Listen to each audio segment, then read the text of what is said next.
The topic of this conversation I hope to share with you, 2012 and the Faithless, could I have picked a better week? I mean, I can't take all the credit. I mean, you know, JD said, hey, we want you to come talk. This date's available. I said, of course, because I know I can forecast that every single topic that we've been looking at in terms of separation of church and state and politics and who we are and where we hope to go as skeptical people in this country came to a head this week. So, or news about it came out this week. First of all, I want to do a little bit about who I am and why I'm so interested in this topic right now. Yeah, I'm Jamila. I'm a journalist, Steelers fan, mother. But I'm an American and I'm a voter. And we have really gotten away from that identity as people, in my humble opinion. Taking part in this great American experiment and tradition, there was a time where we were taught that it came with obligations. One had to be informed, one had to take part in the country, one had to ask what one could do for one's country. And we've gotten so far removed from that that when we look at the way the news is, people tend to feel as though their faith gives them reason to act. Their faith, their beliefs are all they need, and that's supplanting American identity today. When I was first thinking about this talk, it was right on the heels of the Reason Rally. All the magazines had something about the faithless and the nuns and the fact that 30% under 30 in this country identify as non-religious. There's a trajectory happening. Fewer people are going to churches. Fewer people are involving themselves in civic activities where their piety is on display. And it really took that type of momentum for us to ask, well, okay, here's where we are. Where is it that we'd like to go? 2012 is a really interesting year. It's an election year for a presidency. It's also a year that around the country we see a whole lot of redistricting happening. So congressional races are taking on, they're always important. They are always important. But this particular year, because of how lines are being drawn, whether the Tea Party candidates are going to continue to hold sway in their areas, some places we see they are, other places they're getting voted out. We see that. We also see that there are a record number of women candidates running around the country. We still have a ways to go, particularly when we compare what the rate of representation of women in the U.S. legislatures are, and we look to our brethren in parts of the world. Europe, much of Africa has far greater female representation in politics than we do, but we are making progress. And all of these different factions, all of these different factors are bringing up the importance of our voices as Americans and our voices as who we identify. Never before, I would argue, never before have so many people looked at this and been willing to say, I am non-religious, I am secular, I am atheist, and had a place at the table. Last week it was announced that the Secular Coalition for America has a new director who happens to be a woman. There is some controversy from some people about whether or not that's the right woman, but again we see where secularism, gender, and a voice at the political table are playing a great role in what's going on right now in the discussion about how we want to move forward. So North Carolina, it's fresh, it's raw, whether or not we feel one way or the other. Reverend William Barber, who is the head of the NAACP in Goldsboro, North Carolina, made a really impassioned speech in which he said, this is being played as a religious issue, and it's not. What we are doing, and it came out, there are memes all over Facebook. He said, what we are doing here is we are trying to disenfranchise people, and we are trying to make it so that there are fewer people who are protected, and we're using the law to do so. We're using the law in the name of religion to do so. And you heard a lot of, in North Carolina, a lot of Christian clergy coming out and saying that, which is a departure. William Barber had did a lot of interviews, and one on CNN, he pretty much said, look, it's tiresome, this playing religion against gender, religion against sexuality, religion against enfranchisement, and it's time for us to stop. It's a message that sounds kind of familiar, I would argue. It's a message that I think those of us who are secularists have been trying to put forth for a while now. And North Carolina gave us a wonderful opportunity to see just what that Pew study a couple weeks back said. People think that there's too much entanglement between religion and politics. I just love the fact that John Huntsman came out and said, call me crazy, but I believe the scientists on evolution. Republican, Mormon, fiscal conservative. They did call him crazy.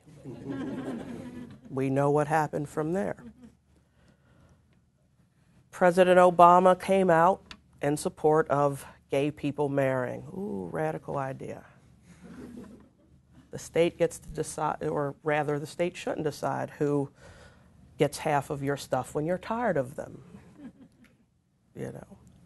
So President Obama's come out on this stance, and yet again, we see most of the arguments against gay marriage, whether now, there are some business owners, and I think, if you're the one paying benefits, you should have a place at the table. But most of the arguments in that case are religious arguments. Says the person at a crab boil, the book says you can't do it. The obligation for taking part in this great American experiment is participation, and knowledgeable participation. And with the cacophony of voices and news coming from so many different places and who's got a bias one way or the other, it can be harder to figure out, who's saying what, who's making informed decisions, who's just, who happens to have a say because of whatever reason. But here are some things that we have been doing as skeptics that we need to continue to do, that we need to continue to share with our fellow Americans so that we can do a better job in this great American experiment. We like to ask questions. We like to demand research. We like to tell people, I've never heard that before. Are you making that up, really? Don't let us be told that's a rude thing to do. Don't. We need to stop that. We need to start calling anyone on anything, and do it in front of younger people, because they really like that, and they're our hope. They're our hope. I have been very excited to see so many women running for office for this reason too. A lot of them are admitting that they're doing so because they realize their rights are being imperiled. The law of the land as it stands today in Arizona is such that if you are pregnant and you show up, if someone you love is pregnant and she shows up at a hospital and that hospital is a Catholic institution, that institution has every right to decide, okay, well, if that pregnancy is imperiled, let her die. That is the law of the land. It is not about who you save. If the Catholic hospital says it's better to save that pregnancy, save that baby, fetus, depending on who you're talking to. That is the law of the land. Here in Maryland, how much of your state money is going to build a Catholic hospital that does not have to treat women, well, doesn't have to give a raped woman a morning after pill, even if she's given a pregnancy test and determined to not be pregnant? Is that something you agree with? Is that a decision that you want made for someone you love, yourself perhaps, because of a religious standard that takes a lot of state money from everyone? Uses state money to fix the roads that lead up to that hospital. Yes, they do good work. But more people are starting to question, perhaps we need to not give them a pass when they tell us what procedures they can and cannot do, for whom, and under whose authority. Women are getting angry, and women are starting to run, or women are starting to pressure candidates who are running, and that is a very good thing. One thing, too, that there's an organization called Democracy 2012. And one of the things they do is they encourage women of all, they're a nonpartisan group that encourages women of all stripes to run. And one of the things they put forth is that it's not an issue even of Democrat, Republican. When you get more women into a legislative body, they tend to statistically do better at reaching across the aisle and putting aside their difference in the interest of compromise. Not to say that men can't do that, men don't do that, but I think if we look down on Capitol Hill, we all could use a primer. And there are a lot of people who want to make a difference that way. And a lot of these people are listening to us. A lot of people are very angry and very interested in making this a better country for us all, and not just for the religious amongst us. November is, oh, I don't want to sneeze. Hold on. Forgive me.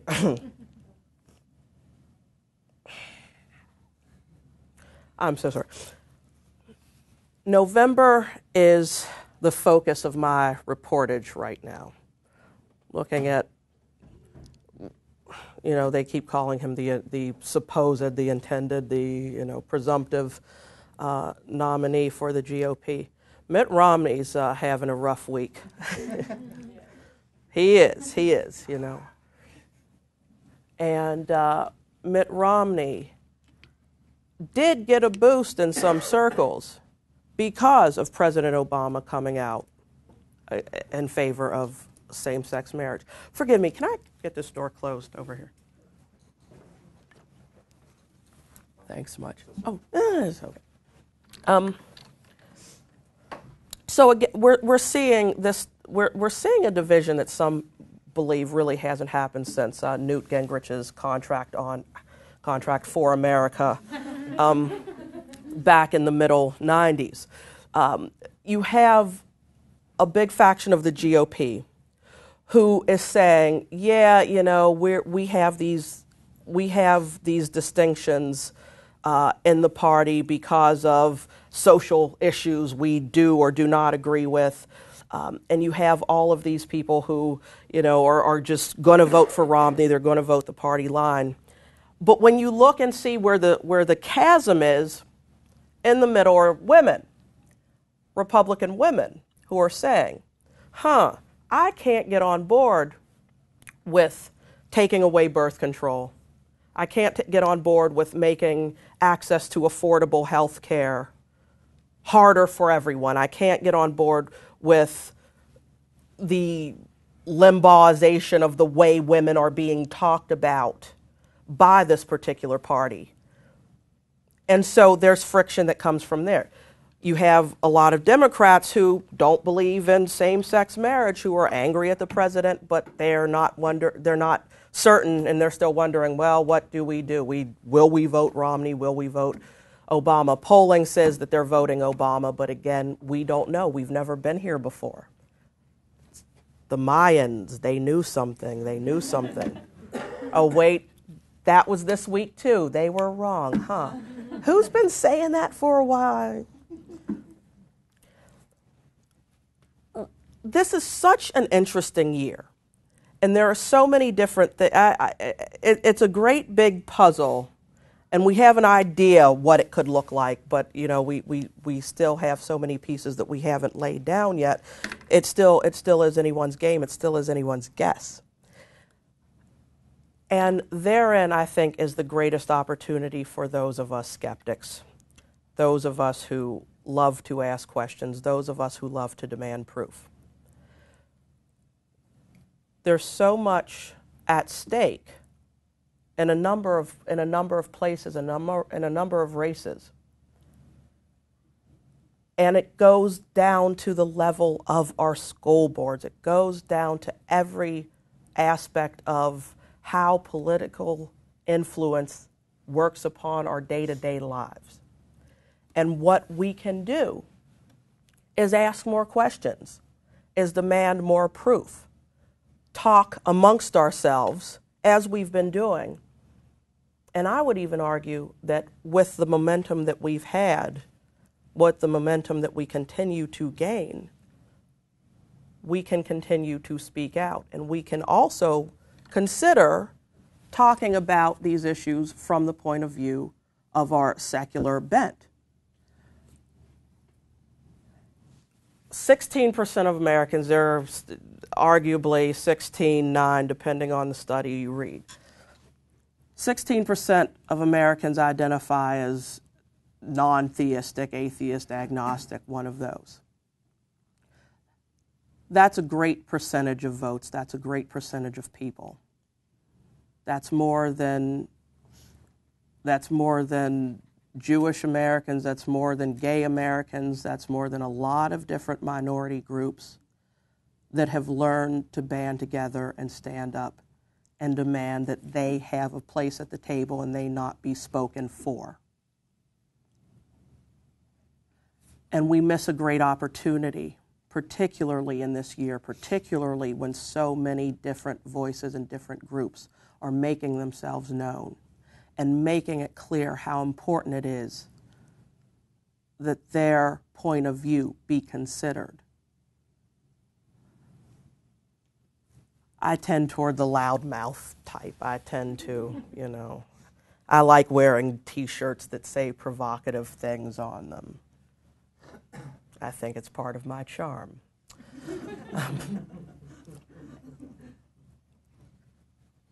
However, silence is becoming less and less an option. Let's play a little trivia real fast. Okay. When it comes to end-of-life decision-making, is it religious people or non-religious people who tend to ask for more extraordinary, so-called extraordinary measures to keep them alive at end of life? Religious people.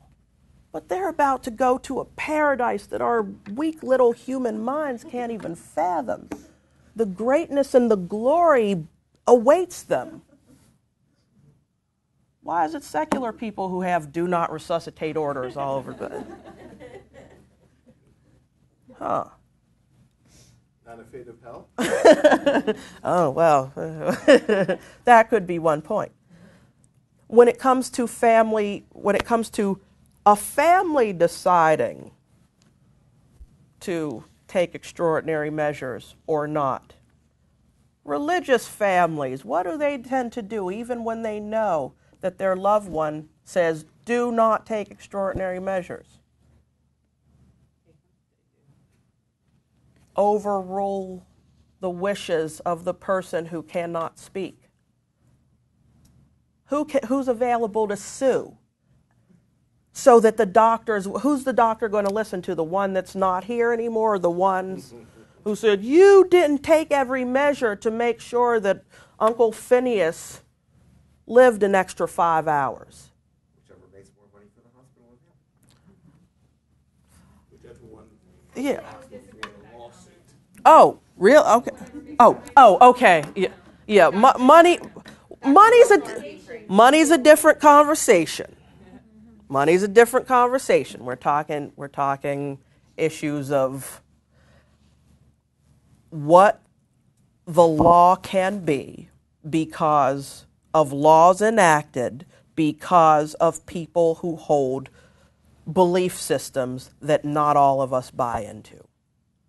And it affects our lives. It matters. If you care about these issues, again, I have to admit my bias. I know a lot of women. I like a lot of women. We tend to have these reproductive organs inside of us that are causing policy to be enacted. Women tend to be caretakers of the people they care for later in life. So a lot of these decisions are being made by women. And younger women are becoming aware and becoming interested in taking political action so that their femaleness is not held against them. I love Facebook. One of the memes that's just gone crazy this week is you dislike the burqa, or you dislike something about Islam because it oppresses women. You say gay people can't marry because your book says it's okay to oppress gay people. That book also says a lot of things about not listening to people who don't also believe. That book also, I realize the choir over here is, quite informed what the book tends to say. But what we need to do is we need to take our knowledge of what that book says, and we need to not give a pass so much anymore when it comes to privileging that happens. Why are there blue laws? Should it matter that you want to drink at 11:30 a.m. on a Sunday? If you live in D.C., you can't go grab one unless it's in a restaurant and there's food served too or whatever. Blue laws, something such as that. A tax for something that's not good for you is called a sin tax, but not in the grammatical sense. I'm sorry, I like English jokes, It's the one language I'm fluent in. We have the opportunity, perhaps for the first time, perhaps at the point when more eyes are on us than ever before, to make change. We may not be able to call it something different than a sin tax. That I'm not saying.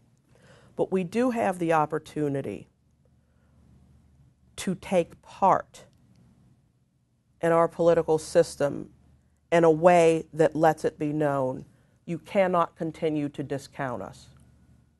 You cannot assume that we believe as you do. You cannot assume that we are going to vote for you because you are following a religious way of thought, even if we happen to agree with you. The call needs to be put out more. We are a great nation, and we have a First Amendment that ensures that we have the freedom from religion as well. That's a case that we need to keep making. It's a case that we need to keep making. When you write to, if we write or email or whatever, letters to the editor Ask, why did you go to a reverend to speak about that? What gives him standing in this issue? If he's been working on it for 25 years, okay. When we look at who is given access, oh, well, this person should be given credence because we go, why? Where did he go to school? Did you check his resume, Yahoo, much? When we're told, well, we're just going to wait and see and pray about it, we're the ones who really need to be asking, what's the efficacy of prayer on this issue? Can you show me a study? No, you can't, so why'd you bring it up? We do have that right, and we need to exercise it because the stakes are high. The stakes are high. Whether or not one is in support of gay people marrying each other or not, the fact that it was put into the Constitution of North Carolina needs to be a wake-up call that people who want to act in accordance with their book band together and make changes that they agree with. That affects schools. That affects whether or not you can walk up and down the street and if you can walk up and down the street in certain attire. Not yet. Not yet are they telling you what you can't wear. But they're certainly telling people who they can and can't marry. There was a time when that was impossible, couldn't get there. See, I think this is what happens when a society stops reading Orwell. Really. This particular year, there is a great obligation on the backs of everyone who considers himself to be secular. Not everyone is able to be brash and obnoxious in the T-shirts one chooses to wear. I didn't wear. I've got some great pictures of T-shirts that my mom just hates when I put on. There's one about a doll, and anyhow. But our rights are being diminished. And we have the chance to speak out about that. And as we cry out, we need to join together and let other people in other places know. There are many of us, and it's young, and it's considered a movement now. And we have some visibility, but we have to decide where we want to go. And we have to decide how we want to go. And we need to reach out to people who feel as we do. If you believe that religion should have no place in government, we need to agree where we agree and move forward from there. I would argue it's not an issue of, political party. It's not an issue of gender. It's not an issue of any of those things. It's an issue of we are part of an American experiment that's been doing pretty well. Nothing's perfect. There's a lot of improvement to be made. There are a lot of things we do very right. One of the things that we just do horribly is admitting who we are. And those of us who are able need to do a better job of that, particularly when we're talking about our rights, particularly when we're talking about the history that we are making every day right now. We need to keep reading Orwell. We need to make young people read Orwell. It's not just about cute little farm animals.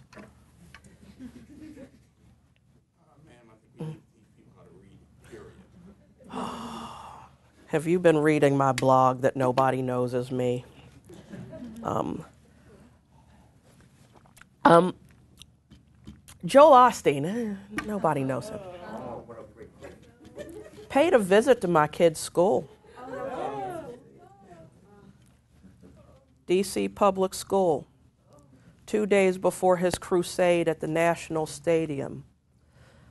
D.C. Public School saw fit to have Joel Osteen visit Amadon Bowen Elementary and have his wife read a book called Gifts from the Heart. Let me tell you, it's a short book. Synopsis is easy. So there's a really pretty little girl, and there's a party for the king, and she has no gift, and she's a poor girl. They always are in these stories. And she doesn't know what to do. Well, God will give her a gift, she's told, and she can't think of what her gift could be. She can't juggle, she doesn't dance.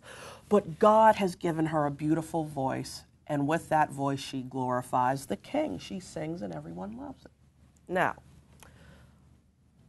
that's not a religious book, according to D.C. Public School. That's the Lorax, right? Yeah, the Lorax never got read. Originally, inquiring parents wanted to know what was going to be read, and the Lorax. You know, Dr. Seuss is awesome. I won't do it, but I can read everything he's written. I have to start with The Cat in the Hat and go the whole way. But Dr. Seuss was not read at all. Gifts from the Heart was read. And the very first page of that book was inscribed to bringing a strong and mighty generation to the greater things of Christ. Not religious. Not religious. The Muslim mommy in the school had a problem with it. Couple kids had parents who let the school know, my kid can't bring that book home. I was told, your kid's not even one who's being read to. What's your problem? Because I care about the law. Play a game with me. What would happen if the minister Louis Farrakhan wanted to come to your kid's school, your grandkid's school, and read a book to bring children to the greater things of, bring a strong and mighty generation to the greater things of Allah? And okay, Reverend Louis Farrakhan doesn't read, his wife does, because that makes a difference. I think there would be some problems. I'm being charitable. D.C. Public Schools. My kid's school, and I'm a loudmouth. I'm obnoxious about it. I show up wearing my Evolve fish earrings and my Reason Rally t-shirts. So for those of us who are able to see it and to understand, hey, wait a minute. We need to make it so that when Joel Osteen visits a school in, Mississippi somewhere. Oh, and the press afterwards was great.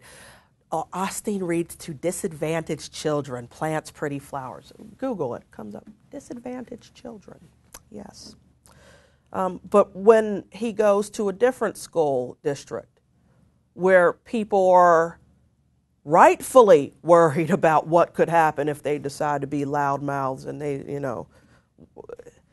see, when there's a big stink made in D.C., precedent, so that all the school has to do is go, hey, did you know that last time he spoke at a place there was a lot of disruption, and let's not bring him here because we just don't want disruption.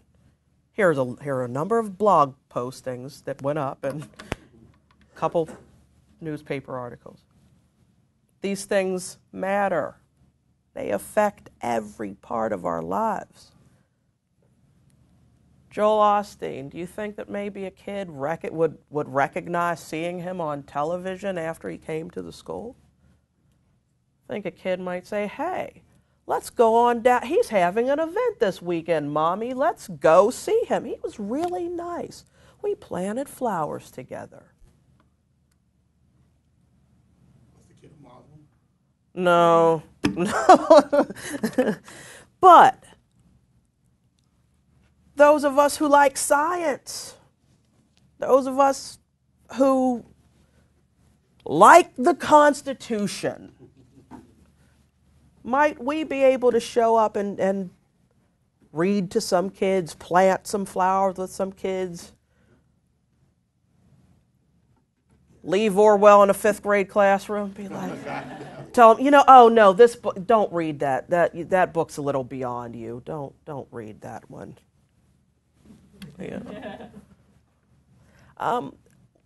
There are opportunities in the grander political scheme and in the smaller everyday realm. And that's where we're losing. Because when volunteers come in, they wear their paraphernalia around their necks on chains. The younger ones sometimes tattoo it. What did Leviticus? Anyway, skin cuttings and markings for the, I forget. They show up and they let it be known who they are. I love my Steelers. I told my Jewish husband, I don't believe in mixed marriages. Steelers is my religion. You got to convert. And he did. I'm famous for always having on some Steeler paraphernalia. But the coolest paraphernalia story, I've seen people everywhere. I saw somebody in Paris wearing a Pittsburgh Steelers Super Bowl t-shirt. Coolest paraphernalia story, and it sort of stops and doesn't end, I warn you now. I'm running through an airport late. I'm always late. You don't have any firsthand knowledge of that. I'm running through an airport, and I smack into a woman, and she smacks into me, and before we both go into the, look where you're going.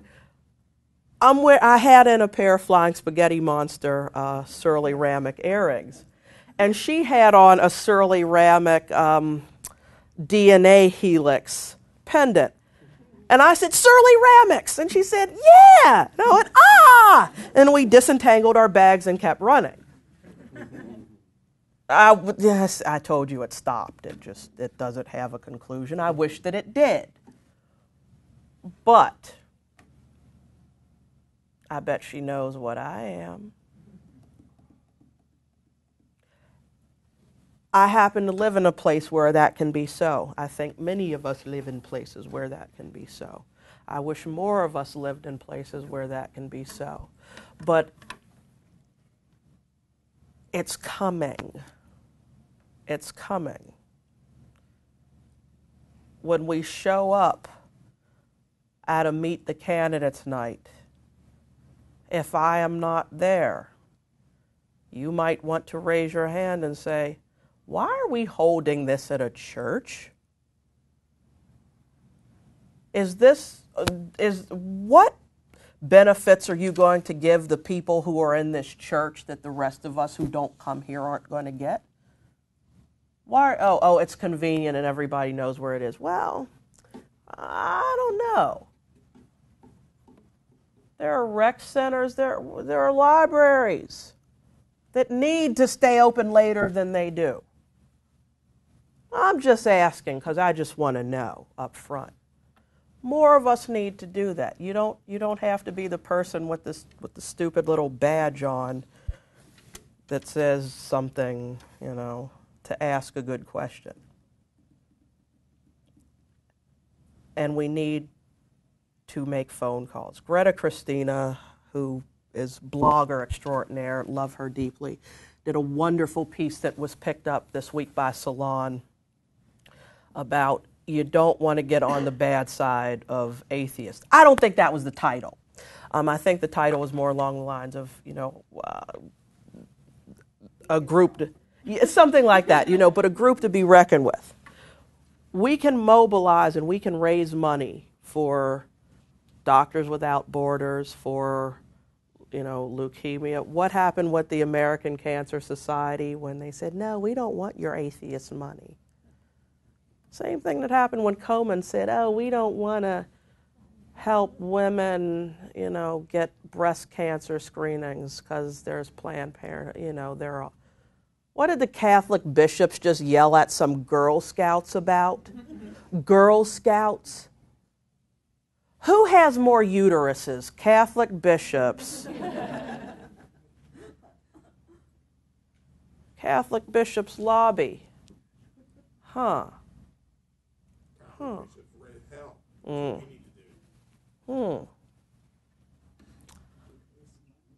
Well, they don't. There are a lot of advantages that the Catholic bishops have that people don't even know about. Ask a question in a public forum. See what happens. It's our right. I argue, it's our obligation. This is a country of the people, by the people, for the people. It requires participation. It requires that we bring who we are. And you're awesome. You are awesome. If we are not who we are fully, those who know us don't really know us. Those who love us can't love us fully. They can't accept us fully.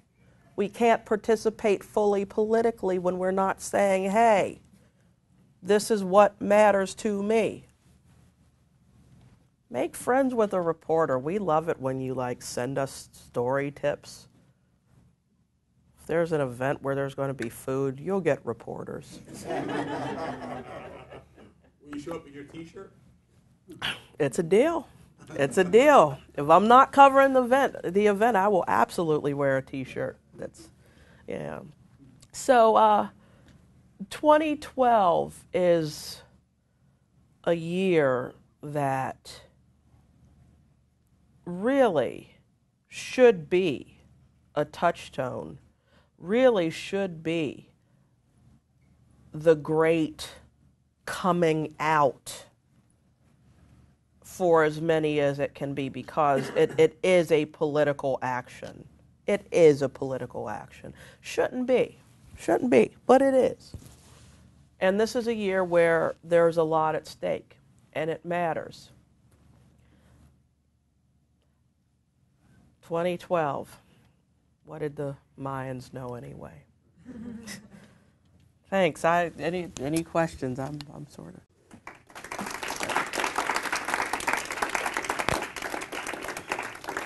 Yes, sir. One of the more annoying, really infuriating postures that I remember the elder George Bush took was really shocking. I used to give him more credit than this.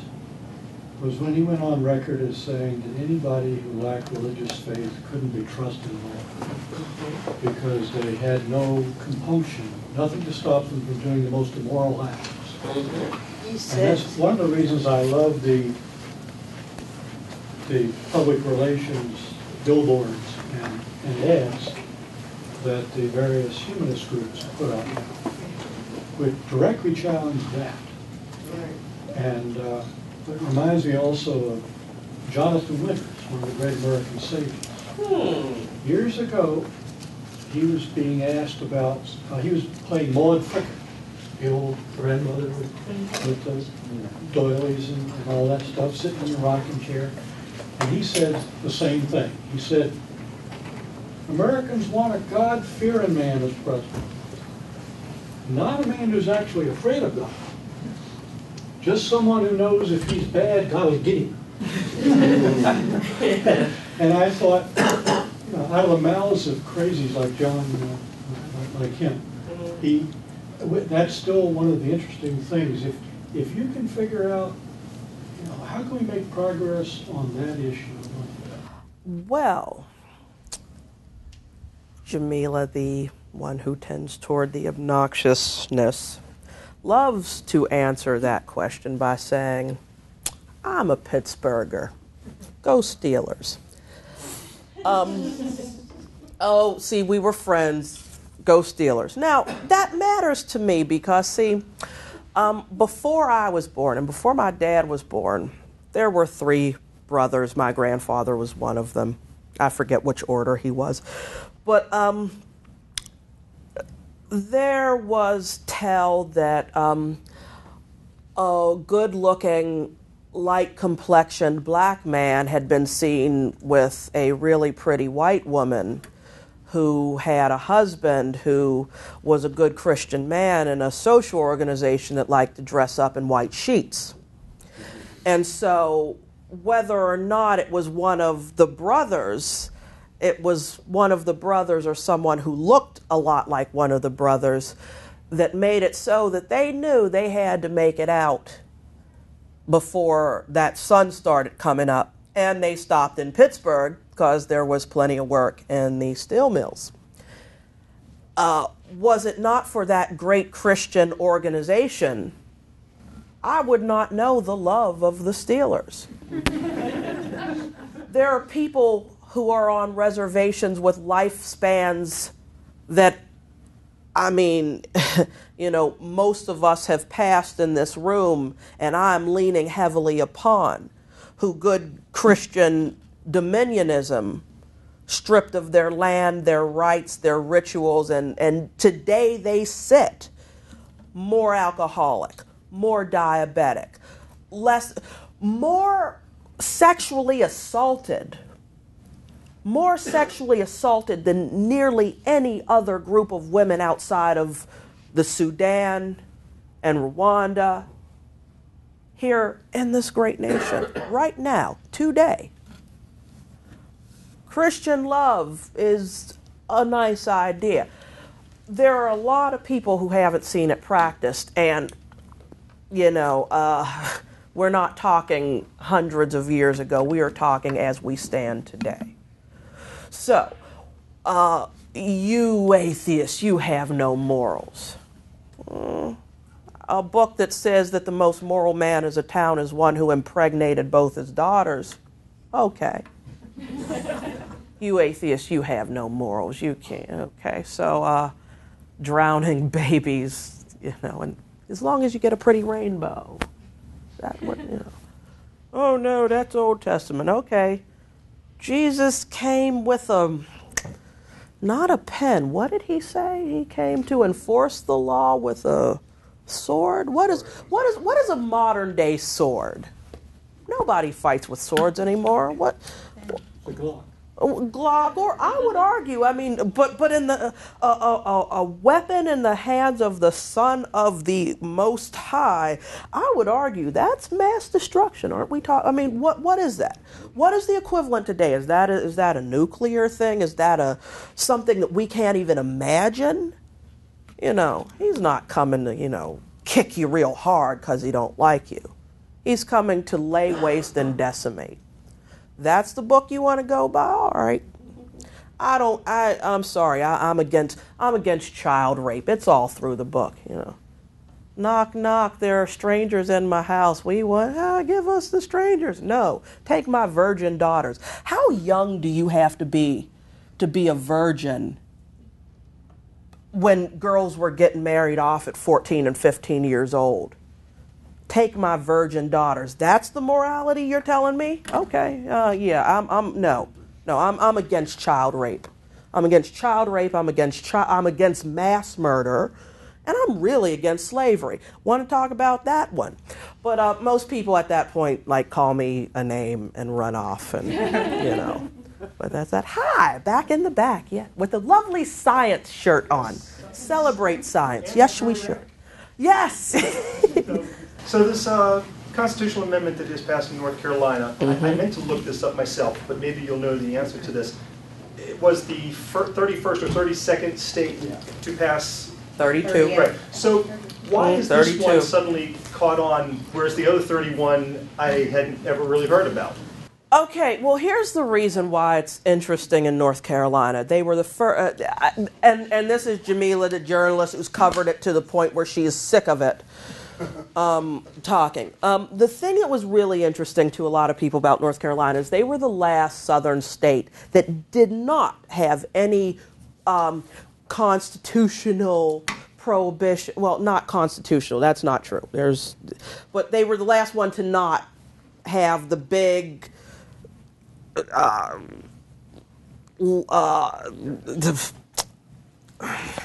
referendum on the issue. Okay, so also North Carolina was interesting because of how many renowned institutions of higher learning there were who were speaking out about, hey, we don't want to do this. North Carolina also had the unfortunate distinction that they do recognize domestic partnership, same sex, opposite sex. So what was really interesting, there are a lot of things that were really interesting, but people looked at this and North Carolina came back and said, hey, here's the problem, folks. This is really poorly written. We're going to not be able to recognize anything that's not a man and a woman legally married. Your common law coming down from Pennsylvania because you lived together for 47 years, couple I know, who wants to move to North Carolina, your roommates where you're coming to. You got legally married, John and John, in Washington, D.C., you come to North Carolina, you're roommates.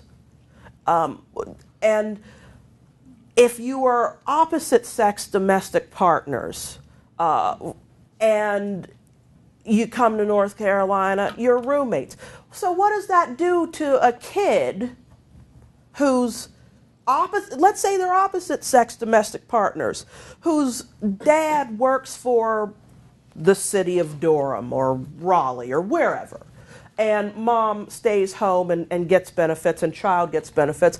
Well, if dad is not, there's a particular case that's about to come out. It's going to be wickedly hellacious. But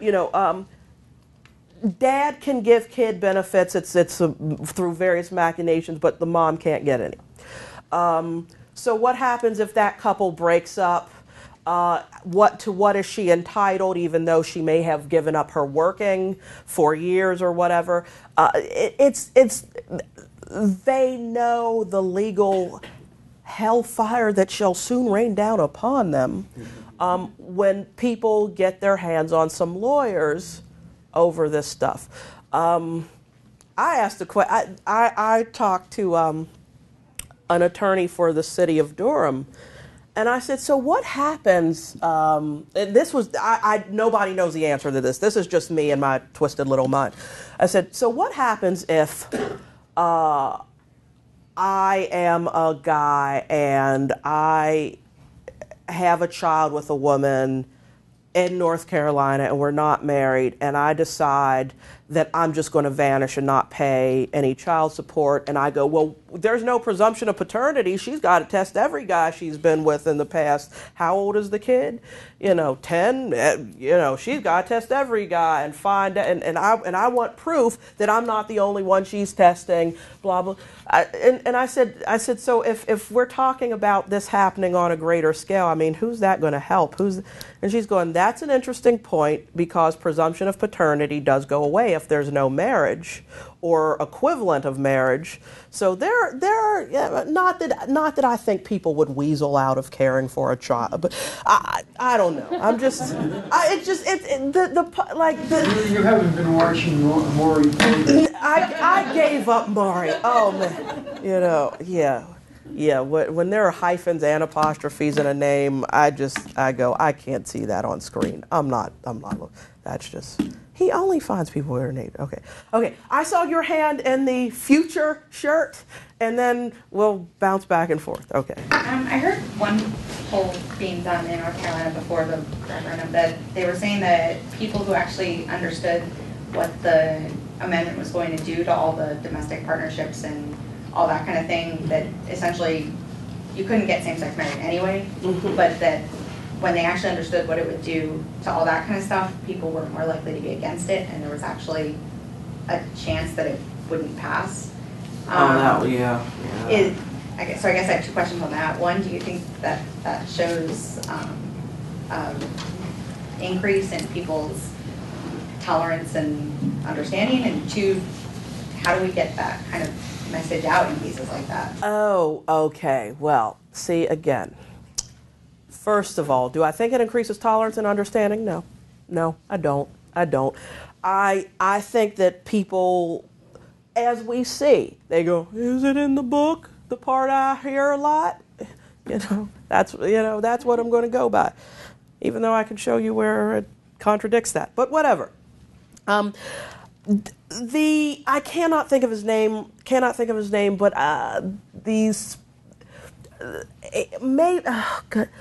whoever introduced the legislation, I don't remember if he's the Speaker of the House, the State House, but he is somebody that is, I think he might be the Speaker or whatever it is, something like that. But he is the individual legislator who put forth what was known as Amendment 1 or the Marriage Amendment, or as voters saw on their ballots, Constitutional Amendment.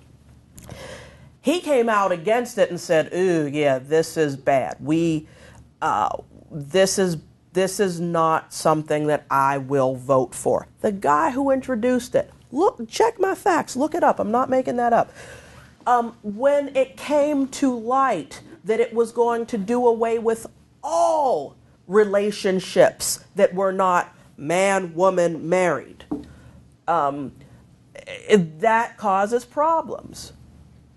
You dissolve a number of people who are domestic partners who might just be not for whatever reason not married, but they're living together, they're sharing benefits as anybody else, who goes to a wedding chapel and wakes up drunk with a weird last name wants to. They're doing that, and all of those relationships no longer valid. Same sex, no longer valid. The city of Durham is, according to their senior attorney, is going to make their benefit structure, the term they use is less marriage analogous. They're going to make it so that you pick an adult to designate to get benefits. It's very early. They were really hoping they didn't have to go down that road, but they've got to, because there are people who, they've identified the families that are going to be affected, that are going to be hurt, because they can't get benefits. Children can't get benefits. What happens when you're a lesbian couple and one woman bore the child and the other woman has not adopted the child because you didn't have to if you were married somewhere else and moved to North Carolina? Can the person who's not the biological parent be listed as parent so that child gets benefits? They're figuring this out. What? Did this? Okay. If I could wave a magic wand, a hypocritic oath would be, what people would live by. First, do no harm. Who did this marriage amendment or whatever? Who did this constitutional amendment help? Did it strengthen one marriage? Did it stop one person from visiting their paramour that the spouse doesn't know about? Did it stop one person from, did it encourage one person to make her own marriage stronger? Because a constitutional amendment passed in North Carolina, marriage is secure. I want to see what happens to the divorce rates over the next year. And I want to see when we line those up and look at a 10-year trend, how great the effect of the constitutional amendment was on reducing divorce rates. Because we can figure that out. And particularly if you put it on a chart, you can just lay it over each other. You don't even have to read. You can just look at it. Yeah, so I'm going to go here. Do you think that if the proponents of same-sex marriage had from the beginning referred to it only as domestic partnerships and left the very important marriage aside, that they could avoid a lot of these problems? Well, you know, perhaps if the question was the declaration that same-sex people wanted marriage, not civil unions, not domestic partnerships.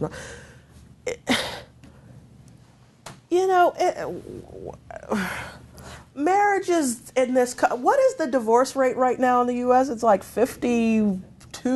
No, it's inched over. Yeah, it's like 52%, something like that. When you start breaking it down by region in the South, whoa, they don't stay married.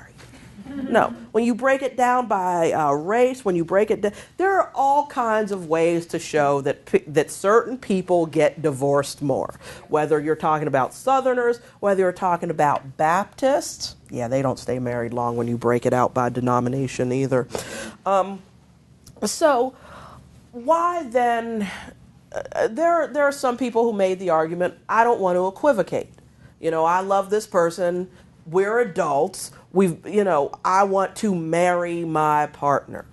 There are some people who said, whatever, just, let me get the benefits and don't give me a hard time.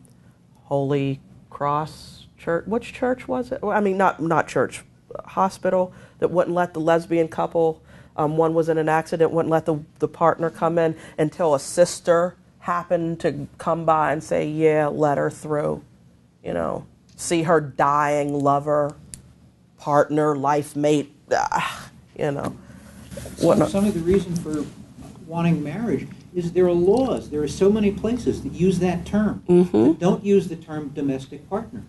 And so if you just say domestic partner, you're not going to get all of the things that marriage, that word applies to. Yeah. And most obviously, if you ever get rid of DOMA, no federal recognition.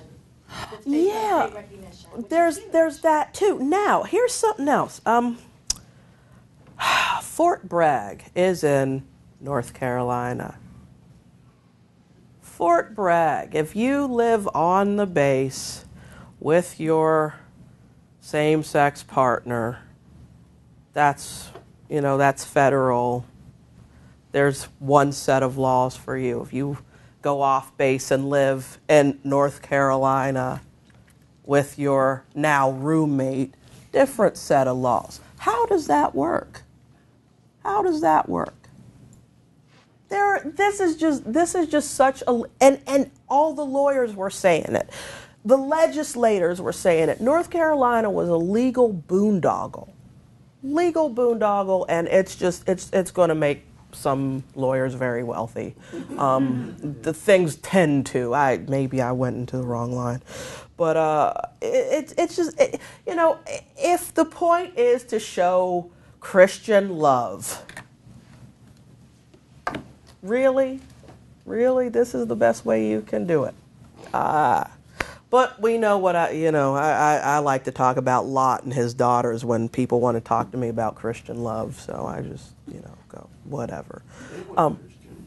They weren't Christian, but that's in their book, and that's what they adhere to, and that's the standard that they're putting forth for me to show that I am moralless, amoral, and I should burn in a fiery lake somewhere.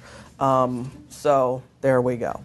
But here, I'm going to go back here to the guy in the blue. Pac-Man, hey. Pac-Man fever. I was also just with the with the whole North Carolina amendment, or the referendum, I guess. Another one of the reasons they were using was, because they wanted, because it's usually the argument they want to protect marriage, and then when they don't say that, they go on to the next level of, oh, well, think of the children. What will happen to them if, if there is... if two adults in the house loving a child. Oh, no. Because they always go on to that. It's always like the backup. And then that's where everyone's like, where everyone asks, oh, well, where are these studies that say, that the kids do come out all right? And as far as I know, they're few in number, but not publicized enough. Well, I wasn't expecting that question, and so I can't. There was a study that said something along the lines of kids of lesbians like outscore, not academically, I don't think it had anything to do with academics, but it was when you look at like welfare and security and happy, loved child measures, lesbians were like up here, and then plural marriages, like, one husband and 5 wives, that was like right there, So pretty much there are studies that have come out in the past year that said, one man, one woman married isn't even the best model if we're looking at what happens for the children. Lesbians do really well, and so does having many mommies. Or if you come from a family like mine, a whole bunch of extended family where everybody was auntie and you had to listen to every adult because they were all looking at you all the time, and it takes a village, right? So maybe we should consider that. Yeah, it just, this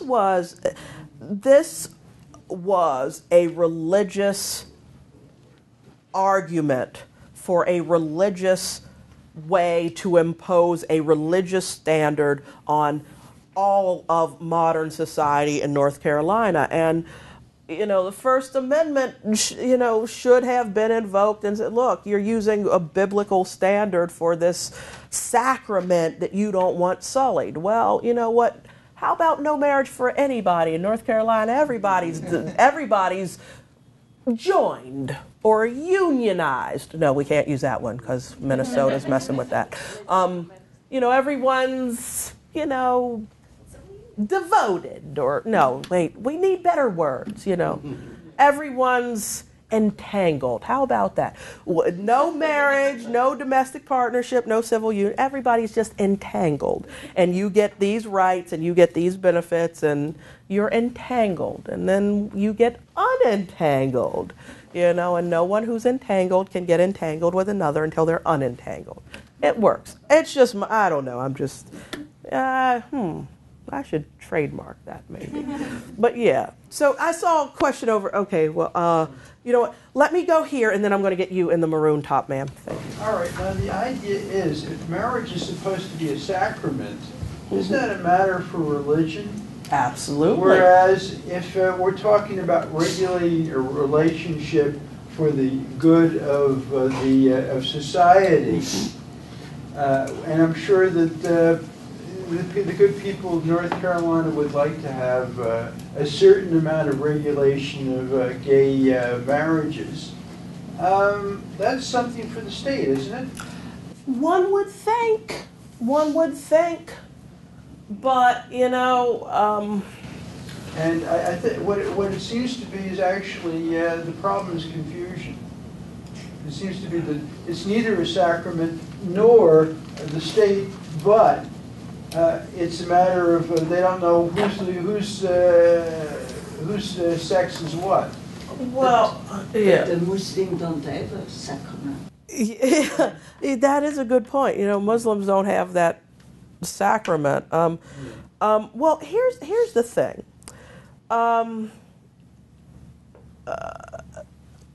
The fingers are already in those pots. Who can we regulate and tax and enforce standards on? But does it stop? Okay, so if Hugh Hefner were to marry all of his girlfriends, he'd be a lawbreaker. If he doesn't, he's just the octogenarian stud that he is, according to some people.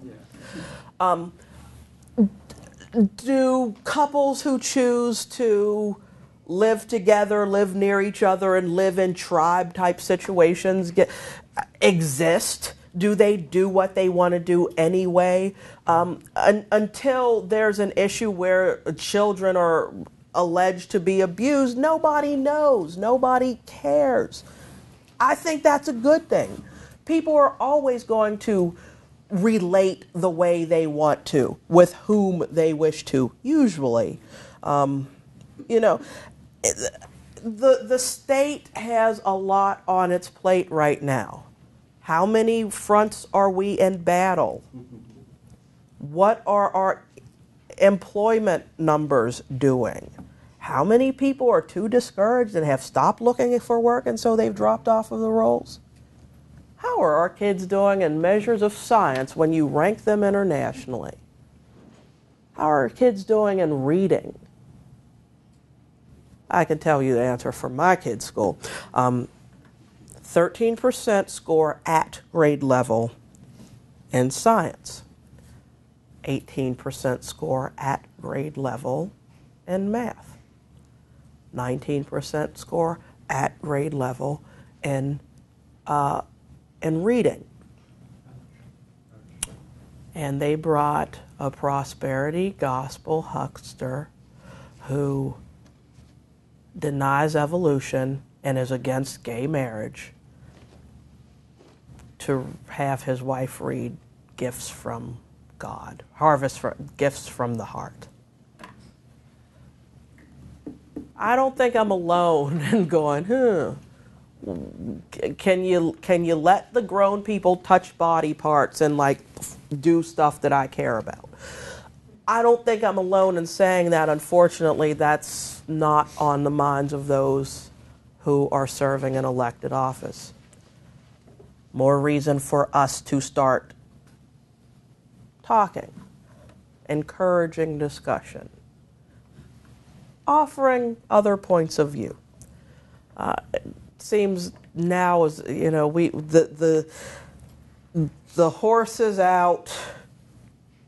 I've never seen a horse leave a barn personally, but I love that image. You know, the horse is out of the barn. And there are a whole lot of other states looking and going, maybe, we can do it, or maybe we don't want this, you know.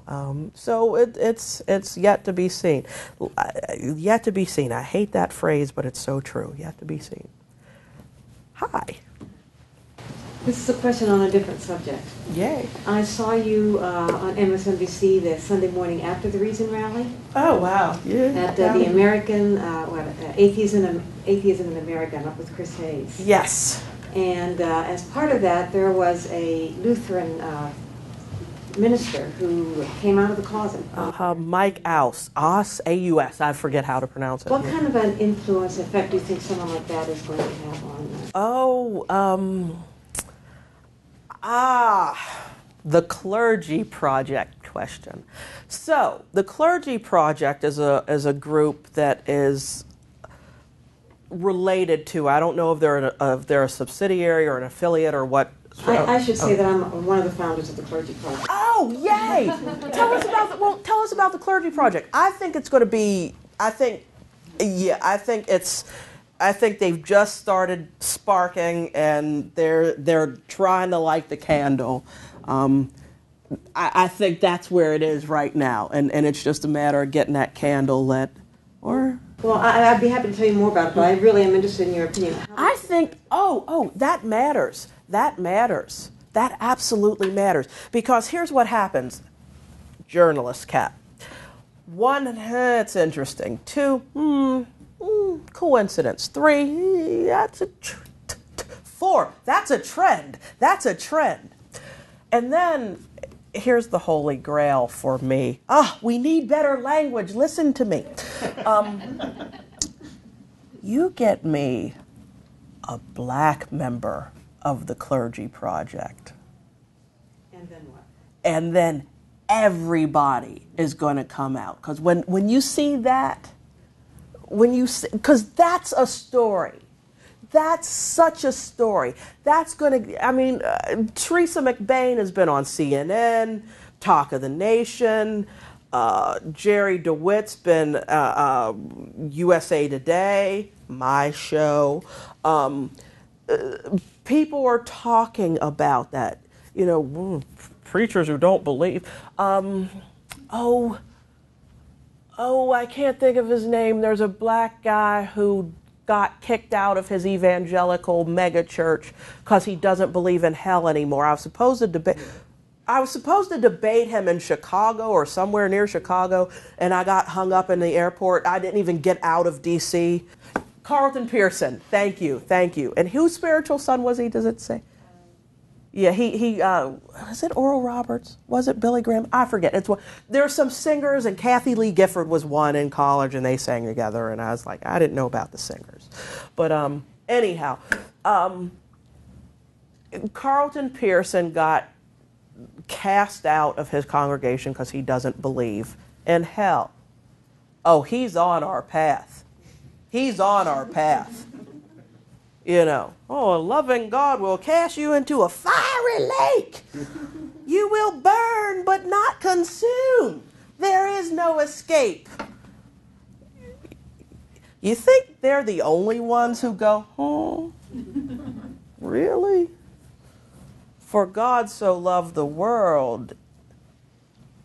I'm going, you know, and then when you start reading the book and go, wait a minute. This cannot be if this is so. This cannot be if this is so. This cannot be if this is so. And you think of the black clergy. Oh, that is going to explode the thing. Forgive me, I'm a little jaded. We Americans love our reality shows and our reality TV. And the minute you see somebody getting a lot of acclaim for, I was a pastor and I don't believe anymore and blah, blah, blah. Oh, there are going to be other people. Hey, wait a minute. You think I'm selling insurance? I had a church too, and I realized, and there are, yes. It is the tip. It's not even the tip of an iceberg. It's like, and it's not even getting a spark and lighting the candle. I think it's a stick of dynamite that fuse is about to get lit on. There are a lot of people who, a dear friend of mine got married. Okay, he's one of us. Okay, so he marries a woman who, her mother insisted that a priest do the wedding. Both of them just rolled their eyes and let mom pay for the wedding. And so all of us rabid, raging heathen types were like, what did you do? Dude, how could you have a priest? And he's like, cool priest, go talk to him. So we're like, what, you're a priest and you believe, and he's, and at the end of it, we all go, that dude's an atheist. That priest is an atheist. Anybody go to, I went to Duquesne University. Very, very, very conservative Catholic university. Many of my theology professors would make statements that were preceded with, those heathens at Georgetown will have you think that.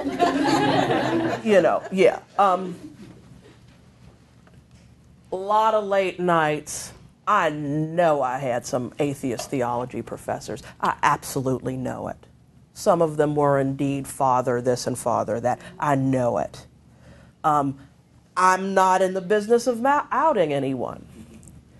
But anybody who's spent time on a Catholic university in a theology department, anybody who's spent time in a feminism and theology conference, anybody who's talked to a Catholic nun any time in the past 15 years.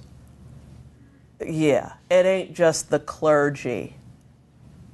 But what else do you do? Where else do you go? This is the tradition of my people. This is all I know.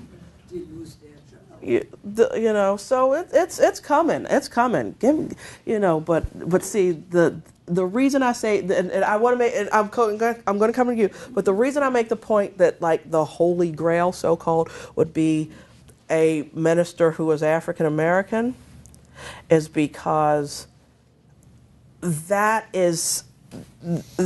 would completely destroy the concept that, well, if the most religious demographic and those who are the most faithful adherents, if there's one who's not like that there and he can come out, how much safer is it for everybody else?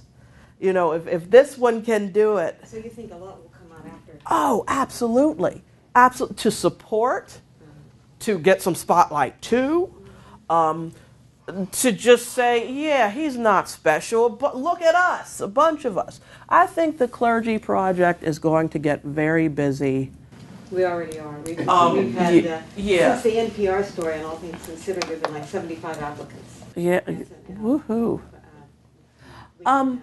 Shameless plug, tomorrow morning, 8 to 10 a.m., Mother's Day, I'm on Up with Chris Hayes again. I'm talking about family policy in the U.S. and that Time Magazine cover. Yeah, that's going to be fun. That's going to be a lot of fun. So, we have the room until 4, so we can all like socialize around refreshments even now. Oh yeah, let's. You know, I'll get your question and then we'll socialize. Yeah. After that. It's really more of a comment, anecdote relatedly.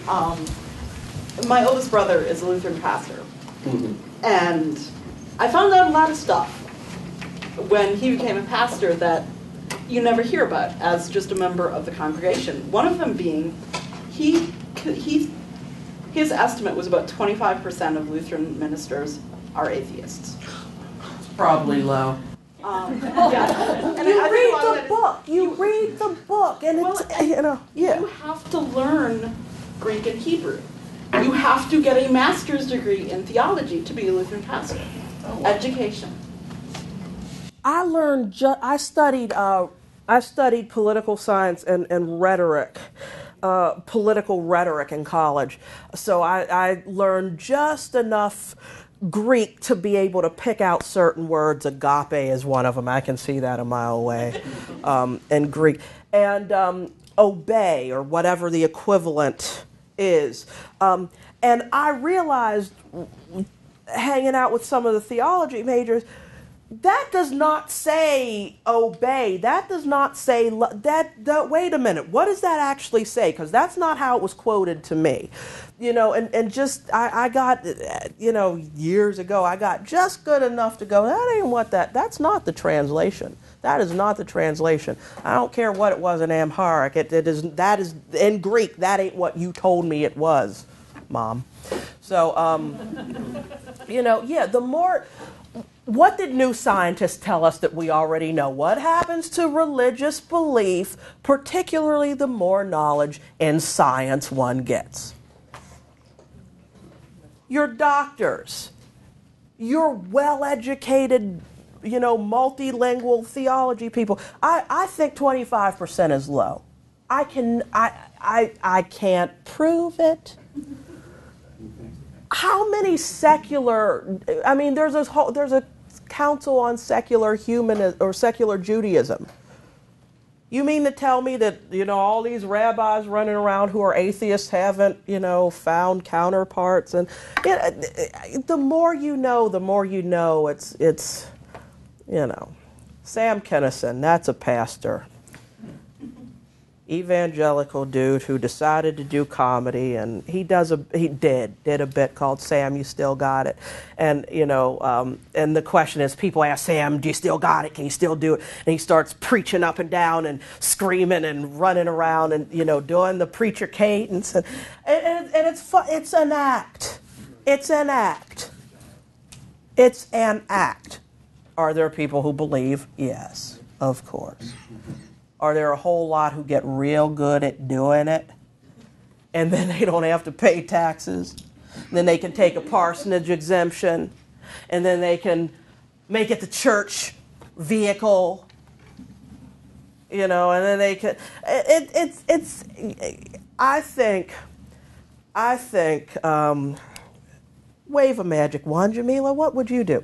The Church of the Flying Spaghetti Monster, or a church like it, makes it so that anyone who has an internet, a high-speed internet access at home, a smartphone, and says "Mecca lecca hiney ho" 3 times is a fully ordained minister in that church and entitled to all of the same exemptions of everybody else. IRS, they can audit of a nonprofit group. The standard for auditing a church is so much higher. It doesn't happen that often because the standards are higher, and I'm not a tax attorney and I'm certainly not an IRS agent. But when everyone who says Mecca lecca hiney ho and has a smartphone and has internet access, who is fully ordained in whatever church of the Mecca lecca hiney ho it is, gets to take all of the tax benefits that your average church down the road does, I think we're going to see some change.